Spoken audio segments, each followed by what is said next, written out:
तो hello and welcome दोस्तों, स्वागत है आपका हमारी आज की एक और नई वीडियो में। तो आज की इस वीडियो में मैं आपको बताने वाला हूँ इस सूरा सीजन 2 एपिसोड 1 के बारे में। तो चलिए करते हैं वीडियो को स्टार्ट। अगर आप चैनल पर नए हो तो जल्दी इस चैनल को सब्सक्राइब करें। एपिसोड 1 की स्टार्टिंग होती है जहाँ पे हम देखते हैं कि एक लड़की एक रेगिस्तान से जा रही होती है। उस रेगिस्तान का नाम होता है यमागा ग्रेट डिजर्ट। वही हम देखते हैं कि उसको उसके परिवार वालों की बातें याद आती हैं जो उसको बता रहे थे कि इस समय टर्की के सारे लोग मर चुके हैं, केवल हम ही हैं जिन्होंने यहाँ पे सरवाइव किया है क्योंकि हमें एक पैट्रिकल स्ट्रोम ने बचा लिया था। देन प्रेजेंट में वो लड़की सोचती है कि क्या सच में क्या वो जो स्ट्रोम था वो टर्की का कोई लाइट है। देन उसे अपने घर वालों की बातें याद आती हैं जो उसे बताया था जिन्होंने कि वो जो है उनका नाम है ग्रेट पार्टिकल स्ट्रोम, जो कि एक भगवान है। वो एक भगवान की शक्ति के रूप में हमारे सामने आए, एक वेदर यानी कि मौसम बन के, और हमें बचा लिया। उसी दिन से ग्रेट यमागा डिजर्ट के लोग उसे एक भगवान की तरह मानते हैं। देन हम प्रेजेंट में देखते हैं कि वो लड़की सोच रही होती है कि क्या सच में हमें उस ग्रेट पार्टिकल स्ट्रोम ने बचाया है। अगर ऐसा है तो क्या मेरे जैसी एक लड़की जिसके पैरों में चोट लगी हुई है और वो कोई काम नहीं कर सकती, क्या वो मुझे बचाएंगे। तभी वो कहती है कि एक्चुअली हमारा जो ये देश है या हमारा जो शहर है, इससे बाहर के लोग किसी अलग भगवान को मानते हैं जिसका नाम है वुड मेकर। देन उसकी माँ की बातें उसे याद आती है जिन्होंने उसे बताया था कि हाँ ये बात सच है, बट वो जो गॉड है वो लोगों को डीमन किंग से नहीं बचाते क्योंकि वो काफी ज्यादा कमजोर है ग्रेट पार्टिकल स्ट्रोम के मुकाबले। देन हम देखते हैं कि वो लड़की एक जगह पे जा रही होती है उस इंजर्ड पैर से, जिसका नाम होता है ग्रेट पार्टिकल स्ट्रोम का कब्र, क्योंकि वहां पर ही वो पहली बार देखे गए थे। देन हम देखते हैं कि वो जब उस चीज को देखती है, उस पत्थर को देखती है, तो वहां पे सारी तरफ खून ही खून होता है। कुछ खून की बूंदें उसके पैरों के नीचे भी होती हैं। अचानक से बहुत तेज हवा चलने लगती है एंड उसको काफी ज्यादा डर लगता है। तभी उसको उसकी माँ की बातें याद आती हैं कि जब हमारे सामने वो गॉड आए थे तो हम उसके सामने डरे नहीं थे, तो तुम्हें भी कभी नहीं डरना है अगर वो तुम्हारे सामने आए। देन वो हिम्मत करके वहां पे खड़ी होती है एंड हम देखते हैं कि एकदम सुनामी सी हवा चलने लगती है, तेज सा तूफान आ जाता है। जितना भी वहां पे ब्लड होता है वो सब उड़ने लगता है, यहाँ तक कि इतना तेज तूफान हो जाता है कि उस लड़की के शरीर से खून की बूंदें निकलने लगती हैं।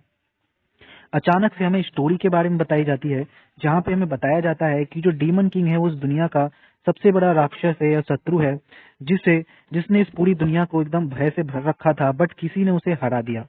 बट अभी भी इस दुनिया में ऐसे कई लोग हैं जो इस पूरी दुनिया को बदल सकते हैं, जिनके अंदर राक्षस भरे पड़े हैं। इसीलिए उन जैसे लोगों से लड़ने के लिए एक हीरो की पहचान की जा रही है, ताकि वो इस देश को या इस वर्ल्ड को शांति की ओर ले जा सके। उसके लिए अब चुनाव होना स्टार्ट होने वाला है। अगला सीन हम देखते हैं जहाँ पे एक बच्चा एक बहुत बड़े पेड़ों के सामने खड़ा होता है और कहता है कि जल्दी से जाग जाओ, दोपहर होने वाली है। हम देखते हैं कि एक बहुत बड़ा जाइंट इंसान जागता है जिसका नाम मेले होता है। वो कहता है कि तुम फिर से यहाँ पे आ गए शैतान बच्चे। देन उसकी बातें सुनकर वो बच्चा कहता है कि तुम शैतान किसे कह रहे हो, तुम खुद पागल हो जो पूरे दिन घूमते रहते हो और यहाँ पे आके सो जाते हो। देन हम देखते हैं कि वो आदमी उससे कहता है कि अच्छा फिर आज तुम्हारे डैड से लड़ाई हुई है, बट मुझे ये चीजें यहाँ पे मत बताना, बिल्कुल भी मैं बिल्कुल भी इंटरेस्टेड नहीं हूँ ये चीजें सुनने के लिए। एंड वो अपने दिमाग में सोचता है कि ये विलेज के लोग हमेशा ही मेरा मजाक उड़ाते रहते हैं। वहीं दूसरी ओर हम देखते हैं कि वो छोटा सा लड़का उस बड़े से धनुष को हिलाने की कोशिश करता है, उसकी कमान को, बट वो उसे हिला नहीं पाता। मेले ये देख के बहुत तेज हंसता है। मेले को हंसता देख वो लड़का उससे पूछता है कि तुम एक बात बताओ, क्या इस धनुष को कोई हिला भी सकता है। देन मेले उससे कहता है कि बिल्कुल मैं इसे हिला सकता हूँ। देन वो कहता है अच्छा बट तुम तो इतने बड़े हो और मैंने तुम्हें कभी लड़ते हुए भी नहीं देखा, तो मैं कैसे मान लूं। देन हम देखते हैं कि वो कहता है मेले उससे कि क्या तुम फिर से बकवास बातें कर रहे हो बदमाश बच्चे। एंड देन वो बच्चा मेले से पूछता है कि अच्छा मेले एक बात बताओ, मैंने सुना है कि तुम रॉयल गेम ओरेंटिया में भाग ले रहे हो।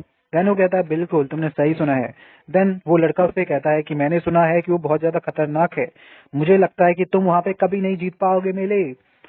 देन ये सुनकर मेले उससे कहता है कि तुम्हें नहीं लगता कि मैं बहुत ज्यादा स्ट्रांग हूँ।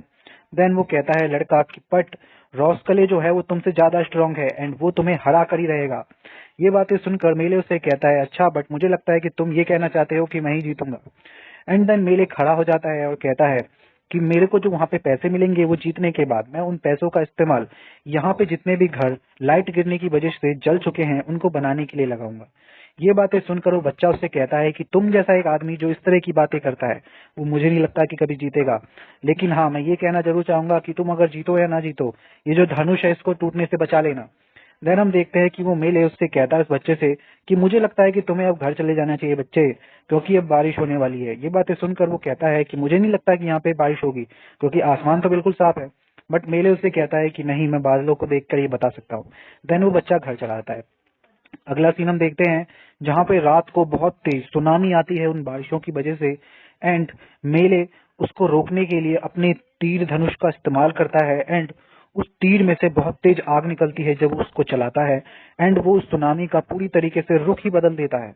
एंड हम देखते हैं कि मेले वापस से सो जाता है, एंड उसे एक छोटा सपना आता है जहाँ पे वो देखता है कि गांव के बच्चे किसी को उठा के उसके पास लेके आ रहे हैं जिसका नाम एलिस है, एंड वो वहाँ पे उसको देखने के लिए आई है। बट मेले उन सभी को इग्नोर करता है। उसको इग्नोर करता हुआ देख एक बच्चा उससे कहता है कि तुम्हें नहीं लगता कि एक लड़की जो तुमसे लास्ट मोमेंट पे मिलने आई है, तुम्हें उसकी तरफ देखना चाहिए। देन ये सुनकर मेले उससे कहता है कि तुम सभी के सभी बिल्कुल वीकलिंग्स हो, एकदम कमजोर। देन हम देखते हैं कि वो लड़की जो कि चोटिल होती है, जिसको चोट लगी होती है, वो जाग जाती है एंड कहती है कि मैं यहाँ पे तुमसे ही मिलने आई हूँ मेले। देन मेले कहता है कि मैं काफी ज्यादा बोर हो चुका था अपनी दाढ़ी के बाल गिनते हुए, बट आखिरकार तुम यहाँ पे आए हो तो मुझे थोड़ा मजा जरूर आएगा। देन वो कहता है कि अगर तुम अब मरने वाले हो तो मैं तुम्हारी आखिरी इच्छा जरूर पूरी करूंगा, बताओ तुम्हारी आखिरी इच्छा क्या है। देन वो लड़की कहती है कि मैं चाहती हूँ कि मैं सारे के सारे सितारों को देख सकूं। देन मेले उससे कहता है अगर ऐसी बात है तो आ जाओ, मेरे शोल्डर पे बैठ जाओ और मैं तुम्हें सारे सितारे दिखाऊंगा। देन वो कहती है कि वाह, ये सितारे कितने ज्यादा प्रिटी लग रहे हैं। देन ये सुनकर मेले उससे कहता है ये सितारे, अरे ये तो कुछ भी नहीं है, मैं तुम्हारी कब्र पे इनको सजा दूंगा। एंड वो कहता है कि और भी कोई है जो लेरिस के साथ मेरे ये सितारे देखना चाहता है तो वो भी मेरे साथ आ सकता है। देन हम देखते हैं कि सारे बच्चे बोलते हैं कि हाँ मैं भी आऊंगा, मैं भी आऊंगा। एंड वो उन सबको उठा के कहता है कि ये देखो, मैं तुमको इतने पास ले जाऊंगा सितारों के, बट तुम कोशिश करना कि उसे तोड़ना मत, ओके। एंड हम देखते हैं कि वो लोग कहते हैं कि ठीक है। अगला सीन हम देखते हैं जहाँ पे एक लड़का अपने पिता से बोल रहा होता है कि आपको सच में लगता है कि मेले रॉयल गेम्स में जा रहा है। तो उसके पिता कहते हैं कि हाँ एक्चुअली ऐसी ही बात है, क्योंकि हम गांव वालों ने ही उसको यहाँ पे भेजने के लिए डिसाइड किया है। क्योंकि बात ऐसी है कि उसने कभी भी इस जगह को नहीं छोड़ा, वो हमेशा यहीं पे रहता है और हमेशा पहाड़ी पे सोता रहता है। जबकि मेले जैसे लोग कभी भी एक जगह पे नहीं टिकते और हमेशा अलग अलग जगहों पे घूमते रहते हैं। तभी वो बच्चा सोचता है कि इसका मतलब है कि वो कहीं नहीं जाना चाहता। तभी उसके पिता कहते हैं कि नहीं, ऐसा नहीं है, वो जरूर जाना चाहता है बट वो हमारी वजह से नहीं जाता। दैट्स वाई हमने सोचा है कि वो कम से कम ट्रेवल करे थोड़ा बहुत ही सही, इसीलिए हम उसे यहाँ पे भेज भेज रहे हैं। देन ये सुनकर वो बच्चा कहता है बट आप तो जानते हैं ना कि रॉस कले भी वहां पे होगा उस रॉयल गेम में। आपको लगता है कि उसको कोई हरा सकता है? कोई भी उसे नहीं हरा सकता है, फिर मेले कैसे? देन हम देखते हैं कि उसके पिता उसको कहते हैं कि देखो ये काफी ज्यादा मुश्किल है तुम्हें समझाना, बट मिरोया मैं तुम्हें समझाता हूँ कि जो मिले है वो काफी ज्यादा स्ट्रांग है। समझे? देखो बात ये है कि बहुत साल पहले, लगभग 8 साल पहले, जो डीमन किंग था उसने हमारे गांव की तरफ हमला किया था। बट हमारे गांव पर आने से पहले जब तुम काफी ज्यादा छोटे थे, हमेशा रोते रहते थे, मेले उसके खिलाफ खड़ा हो गया और हमेशा वो डीमन किंग की जो आर्मी थी उस पर नजर रखता था और उसकी आंखों में जैसे लगता था कि भय दिख रहा है, और इसीलिए कोई भी डीमन किंग का आदमी हमारी तरफ नहीं आ पाया। और इसी वजह से हम कह रहे हैं कि वो एक वॉरियर है मेले, और वो काफी ज्यादा स्ट्रांग है जिसने ट्रू डीमन किंग को भी हरा दिया था। तुम्हें लगता है कि वो उससे नहीं जीत पाएगा? और वैसे भी वो हमेशा तुम बच्चों के लिए समय निकालता है और फेस्टिवल में भी हमारी मदद करता है। वो एक ऐसा इंसान है जो विलेज के खिलाफ लड़ाई करता है और हम उसको इसके बदले केवल साल में 2 आयरन के तीर दे के आते हैं। क्या तुम जानते हो? अब क्या कहते हो तुम बताओ। देन वो बच्चा कहता है हाँ मुझे लगता है कि मेले उस रॉसकली को हरा देगा, बट मैंने उसको आज तक कभी भी फाइट करते हुए नहीं देखा, ना ही उसके एरो को। देन ये सुनकर उसके पिता कहते हैं कि अच्छा तो तुम आज देख सकते हो पक्का। देन वो कहते हैं कि वो देखो। एंड वो देखता है बच्चा और कहता है ये क्या, ये तो एक शूटिंग स्टार है। बट उसके पिता कहते हैं कि नहीं, ये शूटिंग स्टार नहीं है, ये उसके एरो हैं जो कि आसमान में जाकर जलते हैं। जब ये आसमान में जाते हैं तो स्पीड के कारण ये जो क्ले है वो जलने लगती है, और ये फेंकने वाला और कोई नहीं, मेले ही है। ये सुनकर वो बच्चा कहता है मुझे लगता है कि मेले पक्का उस रॉसकली को हरा देगा।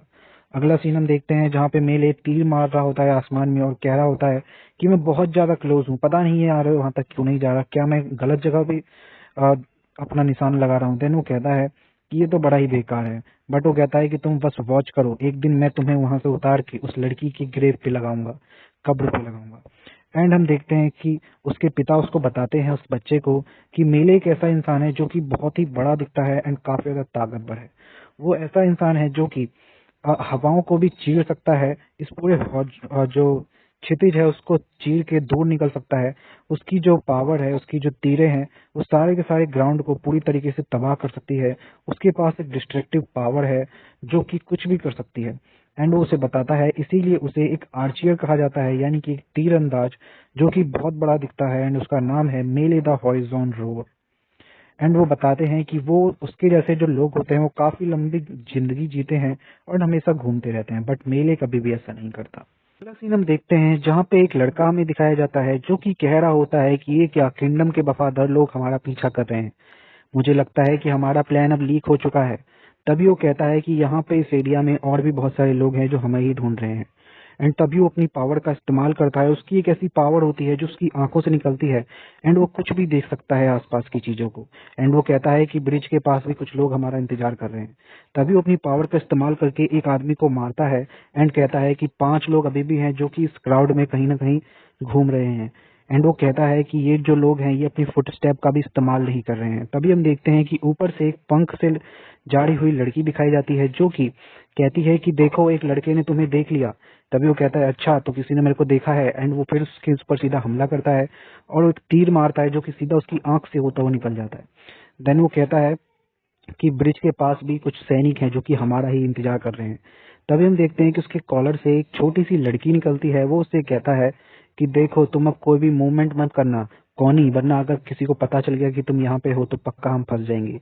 उसकी बातें सुनकर वो लड़की कहती है कि क्या तुम मेरे बारे में चिंता कर रहे हो।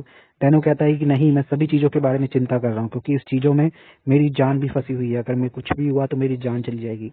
एंड हम देखते हैं कि वो फिर से अपने तीर से एक इंसान को मार देता है। एंड वो जितने भी लोग होते हैं उसका पीछा करते हुए वो कहते हैं, ये क्या, हमने उसे खो दिया। तभी हम देखते हैं कि वो कहता है लड़का कि अब मुझे लगता है कि वो हमें चेज नहीं कर रहे। देन हम देखते हैं कि जो लड़की होती है कॉनी, वो उससे कहती है, तो तुम्हें नहीं लगता कि तुम्हारी जो ये दूरदृष्टा की पावर है, इससे तुम कुछ भी देख सकते हो। उसकी बातें सुनकर वो कहता है कि ये बात सच है, बट मुझे डर है कि कहीं वो किसी ऐसे को ना भेज दे जो मुझसे भी ज्यादा स्ट्रांग हो। उसकी बातें सुनकर कॉनी उससे कहती है कि मुझे नहीं लगता कि कोई तुमसे स्ट्रांग होगा, कौरू। एंड हम देखते हैं कि वो कहता है, ये बात सच है, बट सब लोग मुझे मारने की ट्राई कर रहे हैं। एंड वो कहता है कि मेरी जो ये दूरदृष्टा की पावर है, ये पास्ट की बात थी, क्योंकि अब ये कम होते जा रही है। मैं अपनी देखने की शक्ति खोता जा रहा हूँ। हो सकता है कि एक दिन मैं एक आम इंसान बन जाऊं। एंड हम देखते हैं कि अगला सीन जहाँ पे वो एक बग्गी होती है, मतलब घोड़ा गाड़ी, उसमें जाके बैठ जाता है। एंड वो कहता है कि तुम जरूर ओरेंटिया से होगी, है ना। देन वहाँ पे एक लड़की होती है जो कि कहती है कि हाँ, तुमने सही कहा, मैं हूँ ओरेंटिया की 7th मिनिस्टर, मेरा नाम है एला द रेड टैब। एंड वो कहती है कि मैं तुम्हें थैंक यू कहना चाहती हूँ कि तुम मेरे रिक्वेस्ट पे यहाँ पे आए, कूरो। देन कूरो कहता है कि बताओगी तो तुम आखिर की क्या सिचुएशन है, क्योंकि मुझे लगा था कि मुझे कोई ऑफिशियल इंसान लेने के लिए आएगा। ये सुनकर एला उससे कहती है कि बिल्कुल, तुम्हें लेने के लिए किसी ऑफिशियल को ही आना चाहिए था, क्योंकि तुम्हारी जैसी शार्पेस्ट आइज शायद दुनिया में और किसी के पास नहीं है। क्यों, मैंने सही कहा ना कूरो, दुनिया के सबसे सावधान इंसान। ये सुनकर कूरो कहता है कि नहीं, मैं बस एक डिटेक्टिव हूँ और कुछ नहीं। एंड वो कहता है कि मैंने अपने दुश्मनों का भी पीछा छोड़ा है, मैं चाहता हूँ कि मैं जल्दी से जल्दी इस शहर से बाहर निकल जाऊँ। क्या सही कहा ना मैंने। देन एला उससे कहती है कि बिल्कुल तुमने ठीक कहा, बट अभी हमें चेक पॉइंट तक जाना है, उसके बाद ही हम यहाँ से जा पाएंगे। एंड ये सुनकर कूरो उसको कहता है कि इसका मतलब है कि अब हम मार्शलैंड से जाएंगे, लेकिन तुम्हें पता है ना कि 2 दिन पहले ही बारिश हुई है, हो सकता है हमारा पहिया वहां पे फंस जाए। ये सुनकर एला उससे कहती है कि मैं ऐसी गाड़ी का इस्तेमाल कर रही हूँ जो ऊबड़ खाबड़ रास्तों पर भी बड़े आराम से चल सकती है। एंड वो उससे कहती है कि मैं ये नहीं जान पा रही हूँ कि आखिर तुम उस लड़की को वहां शहर में कैसे छोड़ सकते हो, जो मैंने सुना है कि हमेशा तुम्हारे साथ रहती है। ये सुनकर कूरो कहता है, अच्छा तो तुम्हें उसके बारे में पता है। देन वो कहती है, ठीक है कौनी, तुम बाहर आ सकती हो। देन हम देखते हैं कि कौनी, जो छोटी सी लड़की होती है, वो बाहर आती है। एंड उसे देखकर जो एला होती है वो कहती है, ये क्या, ये तो काफी ज्यादा कमाल की है, इसके तो विंग्स भी हैं, बट ये डेंजरस नहीं लग रही कहीं से। एंड वो कहती है कि मैं इसकी एंट्री करवा दूंगी, तुम इसे अपने साथ ला सकते हो। कूरो कहता है कि हाँ बिल्कुल, मुझे इसका काम भी है। एंड हम देखते हैं कि जो कॉनी होती है वो कहती है कि क्या सच में हम लोग साथ में जाएंगे कूरो। देन एला अपनी गाड़ी से बाहर देखते हुए कहती है कि ये जरूर वही लोग हैं जो तुम्हारा पीछा कर रहे थे। सही कहा ना मैंने। लगभग 1 साल पहले ये सारी चीजें स्टार्ट हुई, जब कुछ लोगों ने बड़ी बड़ी जगहों पर रेड करना स्टार्ट कर दिया, और अब इनकी संख्या काफी ज्यादा बढ़ रही है। एला की बात सुनकर कूरो कहता है कि बिल्कुल, ये एक प्लानिंग हो सकती है, ओरेंटिया के खिलाफ। ये सुनकर एला कहती है कि कोई बात नहीं, तुम्हें चिंता करने की कोई जरूरत नहीं है, क्योंकि इनमें से ऐसा कोई भी नहीं है जिसके पास तुम्हारी तरह शक्ति हो, जो किसी की बात कहीं से भी सुन सके। एंड वो इसकी बातें सुनकर कूरो कहता है कि मुझे माफ कर देना, बट मैं बचपन से ही ऐसे ही सतर्क हूँ। एंड हम देखते हैं कि एला उससे बोलती है कि हम अपने ओल्ड किंगडम को पावर देने के लिए सभी लोगों को इकट्ठा कर रहे हैं, क्योंकि कोई भी इसके ऊपर किसी का भी कंट्रोल नहीं है। एंड हम देखते हैं देन कूरो कहता है कि अच्छा सेवंथ मिनिस्टर, एक बात बताओ, अगर वो लोग हमें पकड़ लेते तब तुम क्या करती? क्योंकि मेरे पास जो हथियार है उससे मैं केवल कुछ ही लोगों को मार सकता हूँ, 100 या 200 लोगों को नहीं। देन एला उससे कहती है कि मैं उसके लिए पहले से ही प्रिपेयर थी। देन हम देखते हैं कि कूरो उसको कहता है कि अभी रास्ते में हमें कोई भी चेक पॉइंट नहीं मिला, इसका मतलब है कि हम मार्स लैंड में आ चुके हैं और ये काफी ज्यादा गर्म टेरिटरी भी है, बट मुझे लगता है कि कोई तो आ रहा है जो हमें पूरी तरीके से निगल जाएगा। देन हम देखते हैं कि एला उससे कहती है कि तुम्हें चिंता करने की कोई भी जरूरत नहीं है। तभी जो कूरो होता है वो समझ जाता है कि कोई ना कोई आ रहा है, एंड वो कहता है कि मेरा जो फियर था वो शायद सच होने वाला है। एंड हम देखते हैं कि उनके बगल से मड में से कोई सा जानवर यानी कि एक सांप बहुत तगड़ा सा आता है। एंड हम दूसरी ओर देखते हैं कि जो कूरो होता है वो कहता है कि अब मेरे पास केवल एक ही रास्ता है कि मैं इस सांप के मुंह में एक तीर मारूं जो सीधा इसके नर्व सिस्टम से होते हुए दिल पे जाके लगेगी और ये मर जाएगा। बट तभी एला उससे कहती है कि नहीं कूड़ो, तुम्हें कुछ भी करने की जरूरत नहीं है। एंड हम देखते हैं कि जैसे ही वो सांप बाहर निकलता है, एक लड़का उसकी तरफ आके सीधा कूदता है एंड उसे चेस करने लगता है और कहता है कि तुम मेरे सामने कुछ भी नहीं हो। एंड वो सीधा जाके उसके दिल में अपनी तलवार घुसेड़ देता है। ये देख कर कूड़ो पूरी तरीके से हैरान हो जाता है। एंड हम देखते हैं कि वो लड़का आराम से उस सांप को मार के वहां से जाने लगता है और कहता है कि तुम केवल बड़े दिखते हो, बट और कुछ नहीं, तुम ताकतवर नहीं हो। देन हम देखते हैं कि कूड़ो समझ जाता है कि उस लड़के को पहले से ही पता था कि उसका दिल कहाँ पे है, इसीलिए उसने उस पर हमला किया ऐसे। एंड हम देखते हैं कि एला उसे बताती है कि इस लड़के का नाम है स्यूजिरो द विलो स्वॉर्ड। ये बिल्कुल तुम्हारी तरह ही है, हमें क्योंकि स्ट्रेंथ की जरूरत है इसलिए हम तुम्हारे और इस तरह के लोगों को इकट्ठा कर रहे हैं। देन कूरो समझ जाता है कि ये एक तरीके की प्लानिंग है कुछ लोगों को हटाने की, और ये गेम जो ऑर्गेनाइज हो रहा है इसमें क्वीन का कहीं भी नाम नहीं आएगा, इसमें केवल सबसे सर्वश्रेष्ठ हीरो को चुना जाएगा जो कि देश के खिलाफ लड़ेगा। एंड यहीं पे एपिसोड खत्म हो जाता है।